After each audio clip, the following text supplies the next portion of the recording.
الحمد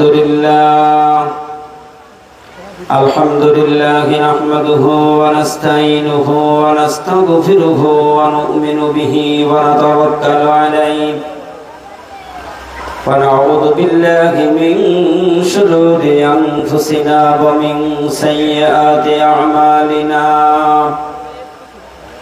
من يهده الله فلا مضل له ومن يضلله فلا هادي له ونشهد أن لا إله إلا الله وحده لا شريك له ونشهد أن سيدنا وحبيبنا ومولانا محمد الذي أرسله بالحق بشيرا ونذيرا وداعيا إلى الله بإذنه وسراجا منيرا فقد قال الله تعالى في كلامه المجيد وفرقان الحميد أعوذ بالله من الشيطان الرجيم بسم الله الرحمن الرحيم يوم لا ينفع مال ولا بنون إلا من أتى الله بقلب سليم إن الله وملائكته يصلون على النبي يا أيها الذين آمنوا صلوا عليه وسلموا تسليما حقا ندر الشريف صل وسلم وبارك على عبدك الرسول الكريم رحمة للعالمين شافي المذنبين سيدنا مولانا نبينا محمد وعلى آله وأهل بيته وأولاده وذريته وأزواجه وصحابه وأوليائه وأمته أجمعين كما صليت وسلمت وباركت رحمت على سيدنا إبراهيم وعلى آل سيدنا إبراهيم إنك حميد مجيد সকলে প্রাণ খুলে জবান ছেড়ে দিয়ে মহব্বতের সাথে দরুদ শরীফ পড়ি আল্লাহুম্মা সাল্লি ওয়া সাল্লিম ওয়া বারিক আলা আবদিকার রাসূলিল কারীম রাহমাতাল লিল আলামিন শাফিল মুজনিবিন সাইয়্যিদিনা মাওলানা নবিয়্যিনা মুহাম্মাদ ওয়া আলা আলিহি ওয়া আহলি বাইতিহি ওয়া আওলাদিহি ওয়া যুররিয়্যাতিহি ওয়া আযওয়াজিহি ওয়া আসহাবিহি وأوليائه وأمته أجمعين كما صليت وسلمت وباركت رحمت على سيدنا إبراهيم وعلى آل سيدنا إبراهيم إنك حميد مجيد وسين পাখি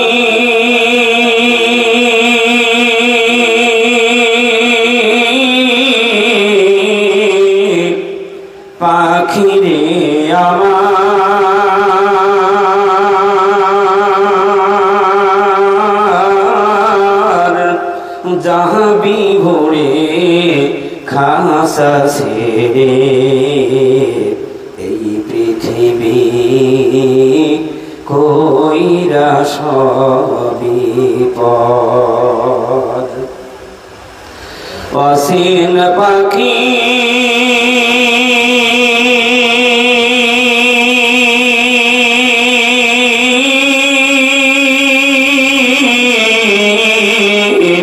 পাখিরে আমার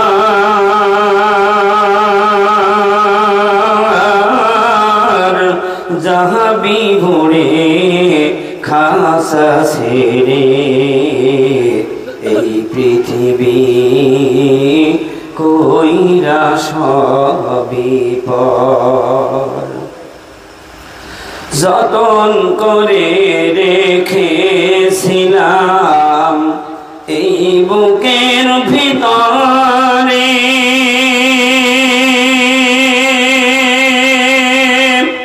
জানি রে তুই যাবি চলে এ বুক খালি করে,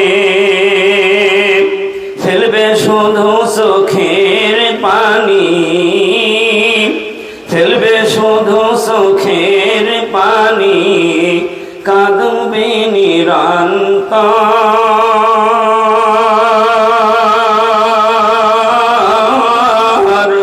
যাবি উড়ে খাসা ছেড়ে এই পৃথিবী কইরা সবই পর। মায়ার বাঁধন চিরতরে হবে রে নিঃশেষ,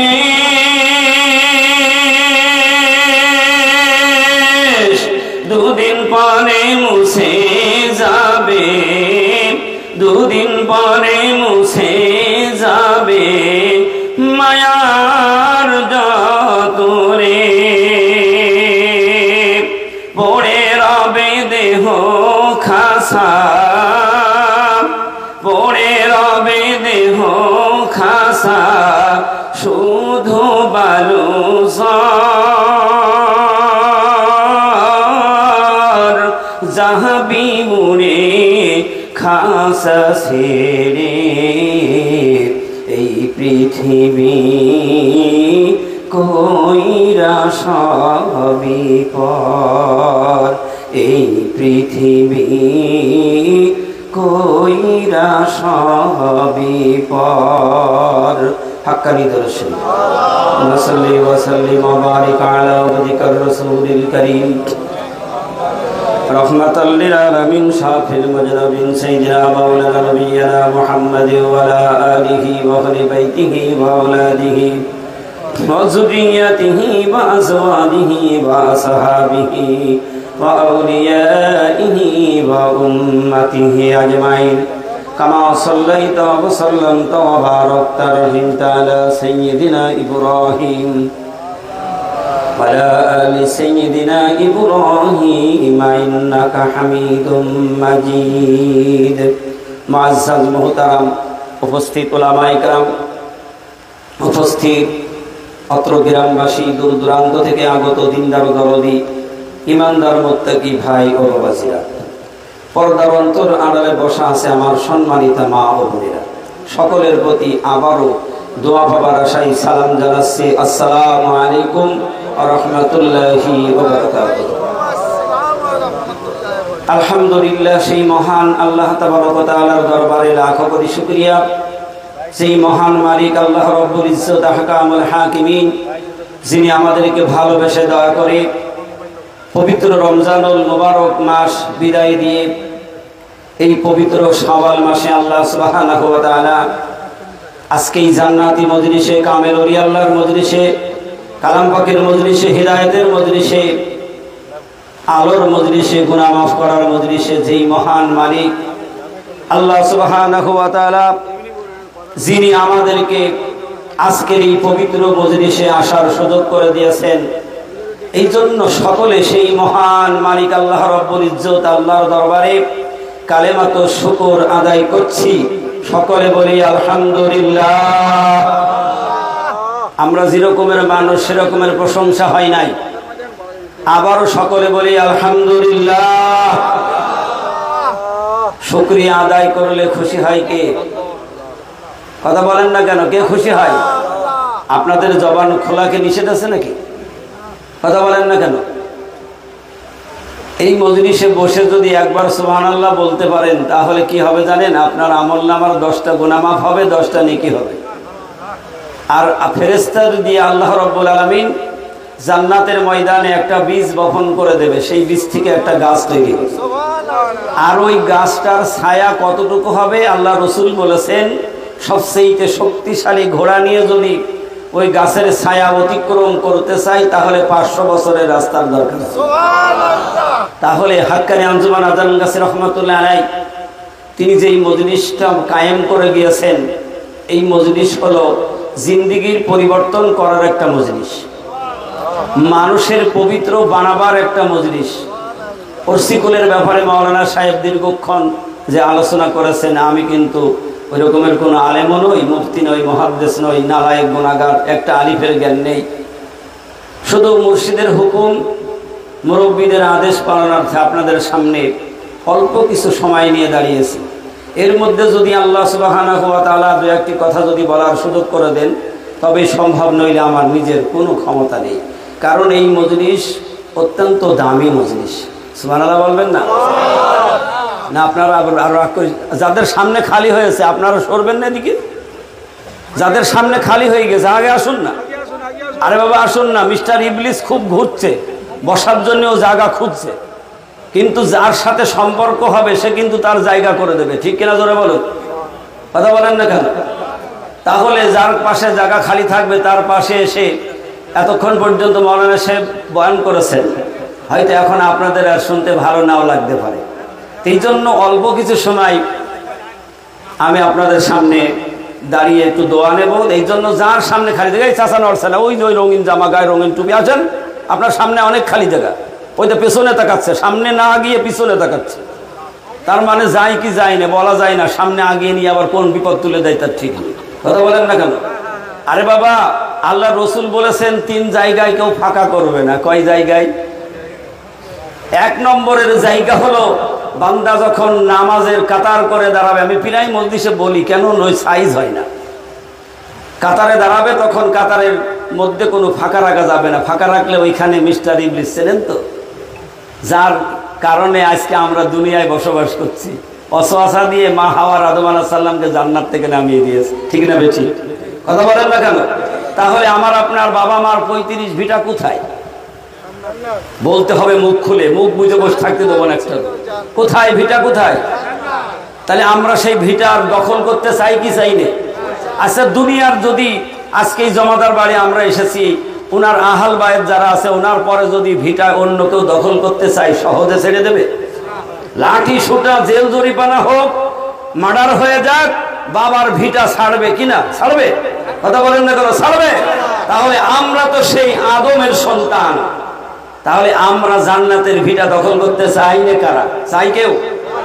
সবাই চাই তো। তাহলে সেই ভিটা যেহেতু আমাদের দখল করতে হবে, এই জন্য আমাদের সংগ্রাম করা লাগবে। সেই পথে আমাদেরকে অগ্রসর হতে হবে। নিজের জীবন, যৌবন, ধন দৌলত সব কিছু বিসর্জন দিয়ে সেই পথে আগাতে হবে। সেই শিক্ষা দেখিয়ে গিয়ে গেলেন জামানার মুজাদ্দিদ হযরত মাওলানা সুফি মুফতি আজান গাছী রহমাতুল্লাহ আলাইহি। একটা আওয়াজ দিয়ে বলতে হবে সুবহানাল্লাহ।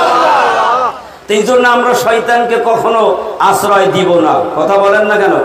তাহলে এক জায়গায় হলো নামাজের কাতার খালি করা যাবে না। 2 নম্বরের জায়গা হলো দ্বীনে মজলিস, কালাম পাকের মজলিস, ওলি আল্লাহর মজলিসে গিয়ে যখন বসা হবে তখন নিজের ইচ্ছায় জায়গা পূর্ণ করে বসবো। মিস্টার ইবলিসের সেখানে জায়গা করে দেব না। গায়ে গায়ে মিলে বসলে ভালোবাসা বাড়ে না কমে? কথা বলেন না কেন?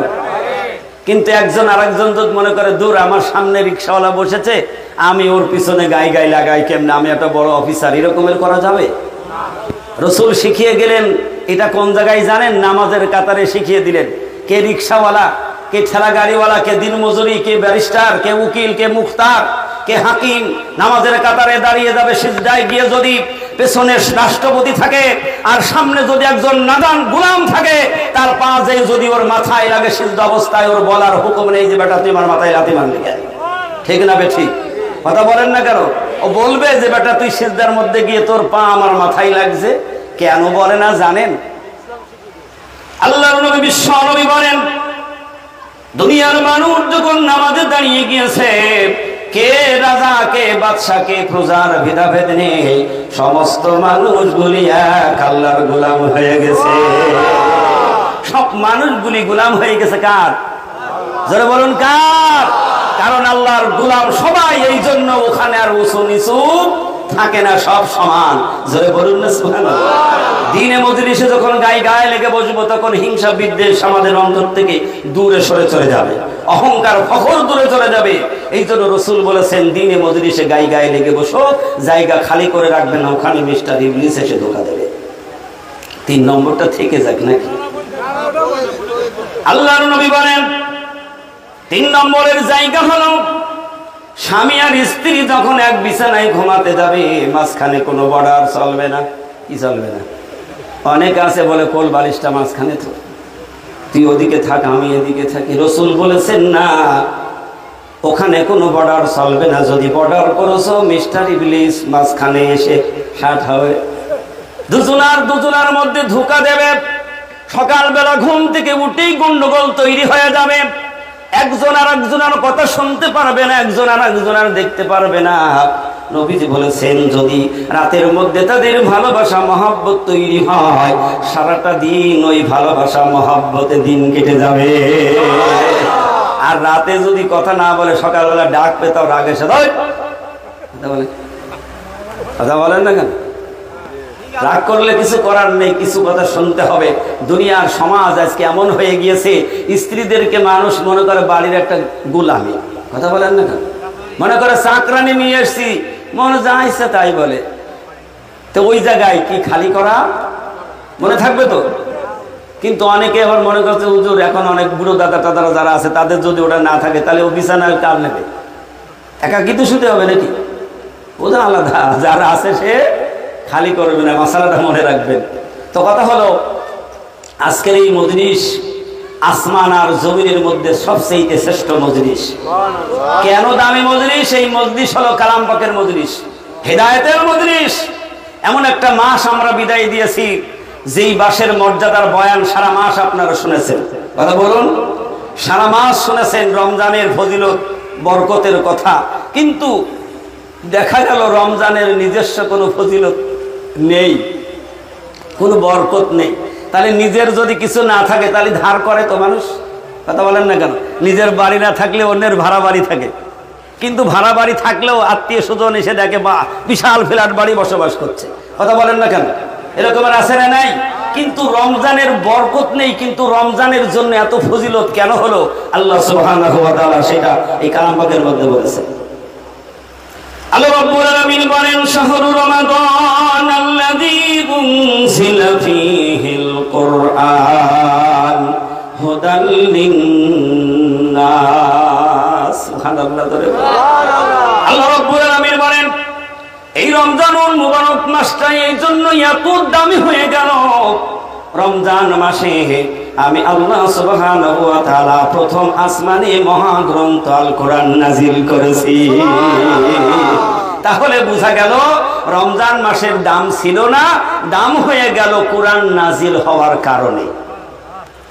আল্লাহ সুবহানাহু ওয়া তাআলা বলেন, রমজান মাসটা শুধু দামি নয়, এই মাসের মধ্যে এমন একটা রাত আল্লাহ সুবহানাহু ওয়া তাআলার কাছে এত দামি, যেই মাসের কথা কোরআনুল কারীমের মধ্যে বলা হয়েছে, সেই মাসের নাম হলো লাইলাতুল কদরের রাত। সুবহানাল্লাহ বলবেন না? কেন ওই রাতের এত দাম? আল্লাহর হাবিব বিশ্বনবী বলেন, একটা রাতের ইবাদত 1000 মাস অপেক্ষা উত্তম ইবাদত। হাদিসের মধ্যে আসছে 1000 মাসের কথা বলা হয়েছে 83 বছর 4 মাস। কত বছর?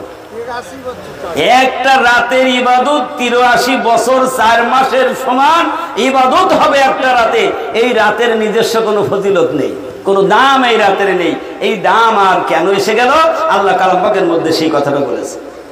আল্লাহ বলেন, ইন্না আনজালনাহু ফী লাইলাতুল কদরি, আমি কোরআনুল কারীম নাজিল করেছি ওই লাইলাতুল কদরের রাতে। এই জন্য লাইলাতুল কদরের রাতটা আল্লাহর কাছে পৃথিবীর সবচেয়ে দামি একটা রাত। আল্লাহ সুবহানাহু ওয়া তাআলা বলেন, পৃথিবীর মধ্যে আমার পয়গম্বর বিশ্ব নবী সবচেয়ে দামি নবী, সবচেয়ে মর্যাদাওয়ালা নবী। কেন বেশি মর্যাদাবান নবী? এই জন্য আমি আল্লাহ সুবহানাহু ওয়া তাআলা আমার বিশ্ব নবীর উপরে আমি 30 পারা কালাম পাক ওহীর মাধ্যমে নাযিল করেছি। তাহলে এই কোরআনুল কারীমের বরকতে যদি এত দামি হয়ে যায়, আর পৃথিবীর মানুষ যদি এই কোরআনের আমল করে, সেই মানুষটার মর্যাদা বেশি হবে না কম হবে? কথা বলেন না, বেশি হবে না কম হবে? এই জন্য জামানার মুজাদ্দিদ হযরত মাওলানা সুফি মুফতি আযান গাছী রাহমাতুল্লাহ আলাইহি এই জন্যই তো কোরআনী ওজিফা প্রত্যেকটা নারী পুরুষের হাতে তুলে দিয়েছেন। কেন? মানুষদেরকে দামি বানানোর জন্য, আল্লাহর কাছে শ্রেষ্ঠ মানুষ বানানোর জন্য এই ওজিফা ওরসিকুলের কায়েম তিনি করে গিয়েছেন। জোরে বলুন সুবহানাল্লাহ। আজকে যদি এই জামানায় আমরা এই মুর্শিদকে না পাইতাম, অন্ধকারে ডুবে মরতাম। কথা বলেন না কেন? অন্ধকারে ডুবে মরতাম। জাহেলাতের যুগের চাইতে বর্বর যুগের মধ্যে আমরা ডুবে যেতাম। পরিবর্তন হওয়ার কোনো রাস্তা ছিল না। তার একটাই নমুনা বলি, চাঁপাইগম্বার বিশ্ব নবীর আসার আগ মুহূর্তে তিনি বিদায় নেওয়ার পরে 570 বছর কোনো পাইগম্বার পৃথিবীতে ছিল না। না থাকার কারণে ওই সমাজটা হয়ে গিয়েছিল একটা অবলা সমাজ, যেই সমাজের মধ্যে দুর্নীতি, হাহাকার, নৈরাজ্য ছিল। মানুষ মানুষের ভ্রাতৃত্ব বুঝতো না, ভালো মন্দ কোনো জ্ঞান ছিল না। জিনা ব্যভিচারিতা তারা কিছু মনে করতো না। চুরি ডাকাতি সন্ত্রাসী রাহাজানি, মানুষ মানুষ হত্যা করতো। নিজের মেয়ে নারী সন্তানগুলি তারা যেমন জীবন্ত কবর দিয়ে দিত। সেই সমাজের মানুষগুলি ছিল পশুর চাইতে নিকৃষ্ট। যেই জামানায় আখিরি জামানার পয়গম্বর বিশ্ব নবী জনাবে মুহাম্মদ রাসূলুল্লাহ সাল্লাল্লাহু আলাইহি ওয়াসাল্লাম পৃথিবীতে আসলেন, আর সেই সমাজটা কি হয়ে গেল? সুন্দর একটা নূরের সমাজ তৈরি হয়ে গেল। মানুষ সত্য বুঝতে পারলো, মানুষ সত্যকে সাক্ষ্য দিয়ে ওই মানুষগুলি বিশ্বের শ্রেষ্ঠ জাতি হয়ে গেল। আওয়াজ দিয়ে বলুন না সুবহানাল্লাহ। আজকে 73 ফেরকার এই জামানায়, শেষ জামানায় যদি আমরা সেই নাইবি নবী ওয়ারাসাতুল আম্বিয়া যদি না পাইতাম, আমরাও কিন্তু একটা বর্বর যুগের মতো হয়ে যেতাম। মানুষ ভালো মন্দ বুঝতো না, কিন্তু আল্লাহ সুবহানাহু ওয়া তাআলা তিনি আমাদেরকে ভালোবেসেছেন, দয়া করেছেন। তাই শেষ জামানায় তিনি জামানার মুজাদ্দিদ শ্রেষ্ঠ কামেল ওলি আল্লাহ আজকে আমাদেরকে তিনি নিজ হাতে উপহার দিয়েছেন। সুবহানাল্লাহ বলবেন না? কারণ আল্লাহ তো দেবেই। আল্লাহ কালাম পাকের মধ্যে তো তাদের গুণ এবং বর্ণনা করে রেখেছেন। সুবহানাল্লাহ বলবেন না? এই জন্য আমি বিস্তারিত ওদিকে যাব না, সংক্ষিপ্ত আকারে কিছু কথা বলার নিয়ত করেছি। আমি কালাম পাকের ছোট্ট একটা আয়াত পড়েছি। আল্লাহ সুবহানাহু ওয়া তাআলা এই আয়াতের মধ্যে কি বলছেন? ইয়াউমা লা ইয়ানফাউ মালুন ওয়ালা বানুন ইল্লা মান আতাল্লাহা বিকলবিন সালিম। আল্লাহ রাব্বুল আলামিন বলেন, তোমার ধন দৌলত, সন্তান সন্ততি তোমার কোনো কাজে আসবে না। কেন আসবে না? তোমার সম্পদ আমি দিয়েছি, এই সম্পদটা যদি তুমি হক পথে ব্যয় না করো, দিনের কাজে না লাগাও, অবৈধ পথে যদি সম্পদ বৃদ্ধি করো, তাহলে তোমার ওই সম্পদ কিয়ামতে আখিরাতে কোনো কাজে লাগবে না। তাই সাবর শিবপুরী রহমতুল্লাহ আলাইহি তিনি বয়ানের মধ্যে বলতেন, হে দুনিয়ার মানুষ, তোমার ওই সম্পদটা যদি ভালো কাজে লাগাও, দান খয়রাত করো, মানুষের উপকারে যদি লাগাও, তাহলে তোমার ওই সম্পদ চোরে নেবে না, ডাকাতে নেবে না, ওই সম্পদ নষ্ট হবে না, ওই সম্পদটা আজীবন আল্লাহর ব্যাংকে থেকে যাবে। আওয়াজ দিয়ে বলুন না সুবহানাল্লাহ। কারণ তোমার ওই সম্পদ কেউ লুটে নিতে পারবে না। তাহলে ওই সম্পদ তোমার সেদিন কাজে লাগবে। কারণ আল্লাহ সুবহানাহু ওয়া তাআলা কালাম পাকের অন্য জায়গায় বলছেন, তো তোর সম্পদ আমি কি করেছি তুই কি জানিস? আল্লাহ বলছেন, ইন্নাল্লাহা আশতারা মিনাল মুমিনিনা আনফুসাহুম ওয়া আমওয়ালাহুম বিআন্না লাহুমুল জান্নাহ। আল্লাহ সুবহানাহু ওয়া তাআলা বলেন, নিশ্চয় আমি তোমার জান আর মাল খরিদ করে নিয়েছি একটা জিনিসের বিনিময়, সেইটা হলো আমি আল্লাহর জান্নাত। সুবহানাল্লাহ বলেন। তাহলে আমার আপনার জান আর মাল, জান মানে আমার জীবন, আমার ধন দৌলত সব খরিদ করে নিয়েছে কে? জোরে বলুন না কে? কিন্তু সেইটা যদি আমি আপনি গচ্ছিত রেখে দেই, তাহলে আমি জান্নাত পাবো নাকি? আপনার একটা সম্পদ যদি বিক্রি করেন, টাকার বিনিময় তো করে মানুষ, তাহলে বিক্রি করে ওইটা যদি ওই মালিকের না দেওয়া হয়, তাহলে কি টাকা দেবে? দেবে নাকি? এই জন্য আল্লাহ সুবহানাহু ওয়া তাআলা বলছেন, তুমি সেই দিনের কথা ভাবো, এমন ভাবে ভাবো যেদিন তোমার দুনিয়ার কোন সম্পদ তোমার সেদিন কাজে আসবে না। আপনি কোটি কোটি সম্পদ রেখে গিয়েছেন, কিন্তু আল্লাহ আল্লাহ রসুলের বিধান অনুযায়ী ওই সম্পদ থেকে আপনি কাজ করেন নাই। যেমন রমজান মাসে অনেক মানুষ যাকাত দিয়েছে, কথা বলেন না কেন? নামাজ যেমন ফরজ, যাকাত হলো ফরজ। আপনি যদি যাকাতটা না দিয়ে সম্পদ পুঁজি করে রাখেন, তাহলে আপনার ওই সম্পদটা অবৈধ হয়ে যাবে। কি হবে? তাহলে ওই সম্পদ কাল কিয়ামতে কাজে লাগবে। আর আল্লাহ সুবহানাহু ওয়া তাআলা বলছেন, তোমার সম্পদ থেকে তুমি যাকাত দিয়েছো, আর আমি আল্লাহ সুবহানাহু ওয়া তাআলা তোমার ওই সম্পদটাকে আমি নিয়ামত দিয়ে আরো বৃদ্ধি করে দেব। সুবহানাল্লাহ বলেন না কেন? কারণ যাকাত দেনেওয়ালা সে শুকরিয়া আদায় করলো কার? যারা বলেন না কার? আল্লাহর শুকরিয়া আদায় করেছে। শুকরিয়া আদায় করলেই বরকত কে দেয়? আল্লাহ সুবহানাহু ওয়া তাআলা কালাম পাকের মধ্যে স্পষ্ট করে শুনিয়ে দিয়েছে। আল্লাহ রাব্বুল আলামিন বলেন, লা ইন শাকারতুম লাযীদান্নাকুম ওয়া লা ইন কাফারতুম ইন্না আযাবি লাশাদীদ। আল্লাহ সুবহানাহু ওয়া তাআলা বলেন, আমার বান্দা নিয়ামত পাবার পর যারা নিয়ামতের শুকরগুজারি করে, আমি আল্লাহ সুবহানাহু ওয়া তাআলা ওই বান্দার আমি নিয়ামত শুকরিয়া আদায় করার কারণে আমি তার নিয়ামতটা আরো 2 গুণ বাড়িয়ে দেই। আল্লাহ বলছে, আমি দা দিয়েছি, শুকরিয়া আদায় করার কারণে আমি আল্লাহ ওইটাকে আরো 2 গুণ বাড়িয়ে দিই। সুবহানাল্লাহ বলবেন না? আল্লাহ সুবহানাহু ওয়া তাআলা বলেন, আর যারা না শুকরি করে, আমার বিধান মানে না, আমার থেকে যারা দূরে সরে যায়, আল্লাহ পাক বলেন, ইন্না আযাবি লাশাদীদ, নিশ্চয় ওই বান্দার জন্য শক্ত আযাবের ব্যবস্থা আছে। আল্লাহু আকবার বলেন। এই জন্য আল্লাহ সুবহানাহু ওয়া তাআলা বলছেন, সেই দিনের কথা একটিবার ভাবো, চিন্তা করো, যেদিন সেই দিনটা কেমন হবে। আল্লাহ রাসূল বলেছেন, কিয়ামতের দিন হাসরের ময়দান হবে, মানুষ পেরেশানি হয়ে যাবে, হয়রান হয়ে যাবে। সেদিন মানুষ পানির পিপাসায় আকাশের দিকে হা করে চেয়ে থাকবে, জিহ্বাটা নাভি পর্যন্ত ঝুলে যাবে। আহা!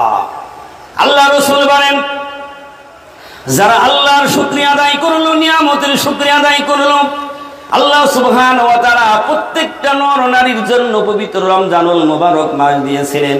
যারা রমজানের রোজা রেখেছে, পবিত্র সিয়াম সাধনার মধ্যে দিয়ে কাটিয়েছে, আল্লাহর হাবিব বিশ্ব নবী জনাবে মুহাম্মদ রাসূলুল্লাহ হাসরের ময়দানে হাউজে কাউসারের 1 পেয়ালা পানি ওই বান্দার পান করিয়ে দেবে। 1 পেয়ালা পানি সেবন করবেন, নবীজি বলেন 50 আলফ সানা, 50,000 বছর হিসাবের অপেক্ষায় হাসরের ময়দানে দাঁড়িয়ে থাকবে। আল্লাহ সুবহানাহু ওয়া তাআলা কালাম পাকের মধ্যে বলেছেন, ওই দিনের কথা ভাবার কথা কেন? ওই দিন আর এই দিনের মতো হবে না। সূর্যটা সেদিন ওপেন করে ঘুরিয়ে দেওয়া হবে। সূর্যের সেদিন অরিজিনাল 12টা মুখ তৈরি হবে। পৃথিবীতে এখন একটা মুখের ছায়া আছে, আল্লাহ সুবহানাহু ওয়া তাআলা সেদিন উল্টায় দেবে জমিনের দিকে। মাথার 1 হাত উপরে অথবা 1 হাত উপরে সূর্যের মুখ থাকবে, মাটিগুলি পুড়ে তামা হয়ে যাবে।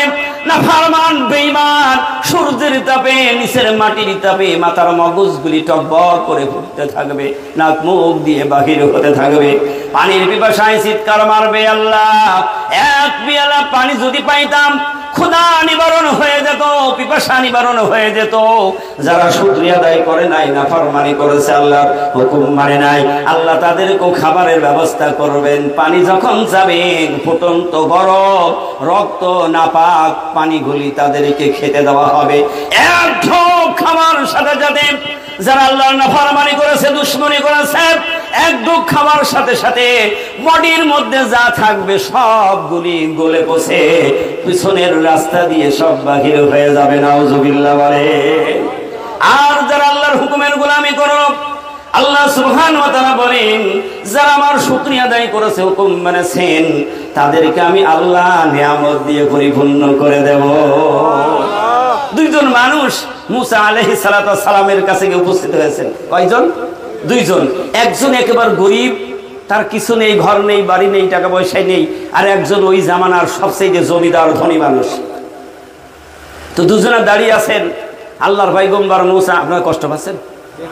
আল্লাহর পয়গম্বর মুসা আলাইহিস সালাতু ওয়াস সালাম আল্লাহর সাথে দিদার করতে কোথায় যাইতেন? তুর পাহাড়ে যেতেন। তো যে রাস্তা দিয়ে যাইতেন, সেই রাস্তার মধ্যে 2 জন দাঁড়িয়ে আছে। তো সবচেয়ে গরিব মানুষটা মুসা আলাইহিস সালাতু ওয়াস সালামকে আগে সামনে গিয়ে বললেন, ও আল্লাহর পয়গম্বর মুসা, তুমি তো আল্লাহর কাছে যাচ্ছ, আল্লাহর সাথে কথা বলবে, তো আমার ব্যাপারে একটু আল্লাহকে জানিও। বলে কেন? বলে আমার অবস্থা খুব খারাপ, সম্পদ নেই, টাকা নেই, পয়সা নেই, দরিদ্র মানুষ, আল্লাহ যেন আমাকে একটু দেখে, এই কথাটা আল্লাহর কাছে বলে দিও। দ্বিতীয় ব্যক্তি বলছেন, হে মুসা, তুমি আল্লাহর কাছে আমার কথাটা বলবে। আল্লাহ আমার অনেক সম্পদ দিয়েছে, এত সম্পদ দিয়েছে যা আমার সংরক্ষণ করা খুব বড় ব্যাপার হয়ে যাচ্ছে, আল্লাহ যেন আমার সম্পদ কমিয়ে দেয়। এ পাগল কয়জন আছে? আমরা সম্পদ কমাইতে চাই না বাড়াইতে চাই? 1 লাখ টাকার ব্যবসা হইলে আবার আর 1 লাখ টাকা যোগ দেয়। কথা বলেন না কেন? একতলা বাড়ি হলে উপরে দেখবেন আবার 2 হাত রড খাড়া করা আছে, মানে পরিকল্পনা আর একতলা উপরে। কথা বলেন না কেন? আছে না নাই? এটা শুধু আপনাদের নাই, আমিও, সবাই দুনিয়ায় যারা আছে তারা সবাই। কিন্তু কেউ বলছে নাকি যে একতলা করছিলাম আর ভালো লাগে না, ভেঙে দিয়ে আবার চাল পাতার ঘর করি, কেউ করে নাকি? সবাই তো সামনে অগ্রসর হচ্ছি। কথা বলেন না কেন? এই পাগল বলছে, মুসা, আমি এ সম্পদ আর পাহারা দিতে পারি না, আমার খুব কষ্ট হয়, তুমি আল্লাহকে বলো যেন আল্লাহ আমার সম্পদটা কি করে, কমিয়ে দেয়। তো মুসা আলাইহিস সালাতু ওয়াস সালাম আল্লাহর পয়গম্বর তুর পাহাড়ে গেলেন, আল্লাহর সাথে কথা হলো। আল্লাহর কাছে বলেন, আল্লাহ, 2 জন বান্দার আজকে ফরিয়াদ আছে, একজন হলো সবচেয়ে গরিব মানুষ। তো আল্লাহ তাকে একটু দেখার কথা বলেছে। আল্লাহ রাব্বুল আলামিন সুবহানাহু ওয়া তাআলা বললেন, মুসা, তুমি আমার ওই বান্দাকে বলো যে সে যেন বেশি বেশি করে আমার শুকরিয়া আদায় করে। সুবহানাল্লাহ জোরে বলেন। সবাই চিৎকার দিয়ে বলি আলহামদুলিল্লাহ, আর একটু আওয়াজ দিয়ে বলি আলহামদুলিল্লাহ। আল্লাহ কি বলে দিলেন? সে যেন আমার বেশি বেশি শুকরিয়া আদায় করে। আল্লাহর পয়গম্বর বলেন, রব্বুল আলামিন দ্বিতীয় ব্যক্তি হলো সবচেয়ে ধনী ব্যক্তি। এই জামানায় তার সম্পদের অভাব নেই, টাকা পয়সার অভাব নেই। সে বলেছে, আমি সম্পদগুলি সংরক্ষণ করতে আর পারি না, বড় ঝামেলা হয়। ও পয়গম্বর, তুমি যেন আমার আল্লাহর কাছে বল, আল্লাহ যেন আমার সম্পদ কমিয়ে দেয়। আল্লাহ রাব্বুল আলামিনের সাথে সাথে মুসা পয়গম্বরকে জানিয়ে দিলেন, তুমি ওই বান্দাকে বলে দেবে সে যেন আমার নাশুকরি আদায় করে, সে যেন আমার নাশুকরি করে। আল্লাহর পয়গম্বর মুসা আলাইহিস সালাতু ওয়াস সালাম ফিরে আসলেন, 2 জন দাঁড়িয়ে রয়েছেন। প্রথম ব্যক্তি বলেন, আল্লাহর পয়গম্বর মুসা, আল্লাহ পাক আমার ব্যাপারে কি ঘোষণা দিয়েছেন? মুসা পয়গম্বর শুনিয়ে দিলেন, আল্লাহ সুবহানাহু ওয়া তাআলা তোমাকে বেশি বেশি করে শুকরিয়া আদায় করার কথা বলেছে। তুমি বেশি বেশি করে আল্লাহর শুকরিয়া আদায় করো। আল্লাহ তো দলিল দিয়েছেন, যারা শুকরগুজারি করবে আমি আল্লাহ তাদেরকে নিয়ামত দিয়ে পরিপূর্ণ করে দেব। হ্যাঁ, যদি 1 টাকা থাকে 2 টাকা দিয়ে দেব। সুবহানাল্লাহ বলবেন। বড় লোক বলছে, মুসা পয়গম্বর আমার ব্যাপারে কি বলেছে? মুসা পয়গম্বর বলেন, আল্লাহ সুবহানাহু ওয়া তাআলা শুনিয়ে দিয়েছেন, আল্লাহ পাক বলেছে তুমি না শুকরিয়া আদায় করবে, আর বেচারা কেঁদে ফেলেছেন। আল্লাহু আকবার বলেন।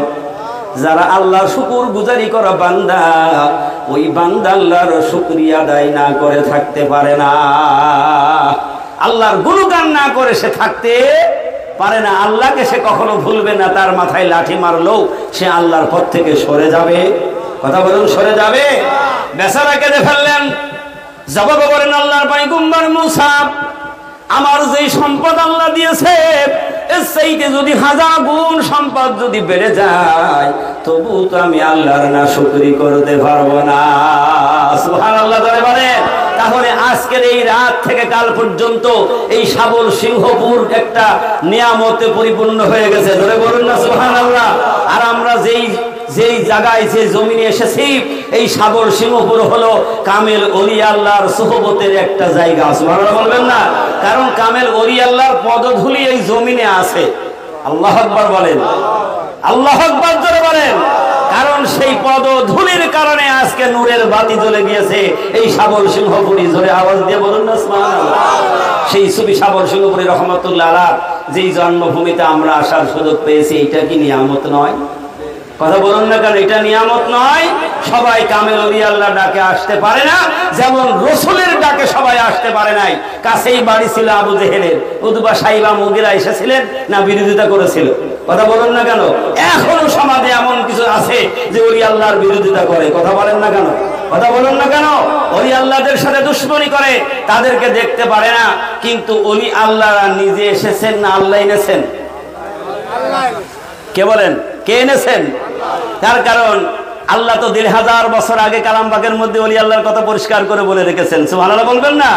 তাহলে বর্তমান জামানায় যে সমস্ত ওলি আল্লাহ আমাদের মাঝে আছে, এরা কার হুকুমে এসেছেন?